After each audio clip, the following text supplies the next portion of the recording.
He is the developer and the security of your personal revival. And if you have personal revival, no matter what predicament you find yourself in, I can assure you, you will find peace. You will find joy. You will find all the wealth that you're looking for in the fruit of the Spirit, and maybe even beyond. Resources that you can't possibly understand will start falling into your lap. And I'm speaking prophetically right now because we are going to plunder. We are going to plunder. Do you know what this word plunder means? Man, I got to meet with a dear new friend and go to his incredible studio and hear from his heart what God is doing in his life and what his mission is. And he has these pirate flags everywhere inside of his studio. And I was like, what's with the pirates, bro? And he said, you know, I had that same question. And I actually brought it to multiple pastors and multiple confidants. I've prayed to God about why does he always, why am I drawn to this? And he thought it was like something of the flesh that he was drawn to. And he wanted to tear down this particular pillar, this idol.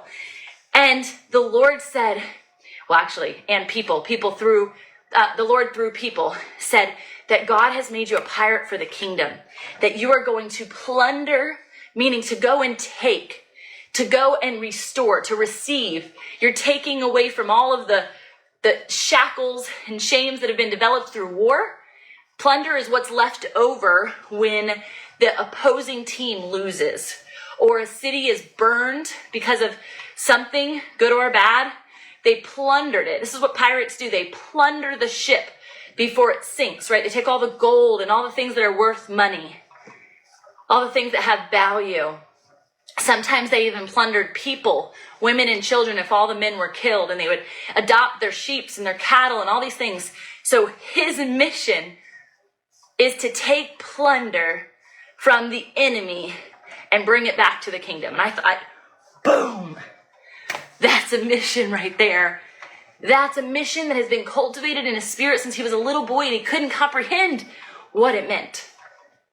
Oh my goodness. And it says, the very end of this, and I will make the Egyptians favorably disposed toward this people so that when you leave, you will not go empty. Favorably disposed, please and thank you. I love this. Wouldn't it be amazing if the things that were your comfort, if the communities that you feel confined to, the churches that you feel bound to, the organizations that seem to control you, if they would favorably dispose of you? I'm going to pray that over you today. That the places that are holding you hostage would favorably dispose of you. Meaning, they're going to let you go. They're just going to release you. There's not going to be a quarrel. There's not going to be a transition phase. They're just going to say, go. Favorably dispose of your people, oh God. So that when you leave, you will not go empty-handed. You won't go empty-handed. They're going to favorably dispose of you. Every woman is to ask her neighbor and any woman living in her house for the articles of silver and gold and for clothing, which you will put on your sons and daughters. This is a generational favor. Generational favor follows when you follow Christ. Nicodemus had all of these grandchildren, one that had just been born inside of this particular episode. And I think, you want to stay in the flesh when you could go to a spirit realm. And you could exist in the kingdom of God here on earth as it is in heaven. And the final point is, and so you will plunder the Egyptians. Imagine being favorably disposed and they send you out with silver, gold, and clothing, not just for you, but for the generations to follow. This is the mission. This is the mission we're on. Because the comfort zones are about to be catastrophically torn down. Because Christ is the comforter, but he is not in control of the comfort zone. That's Satan's territory. So watch out, world. Watch out to the areas that you've established comfort. Get on the bike. Get in front of the camera. Start sharing the good news. Get on the street corner. Knock on the door.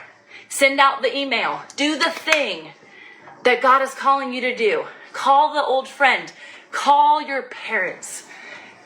You know, if we don't get uncomfortable for Christ, oh gosh, how can he hear us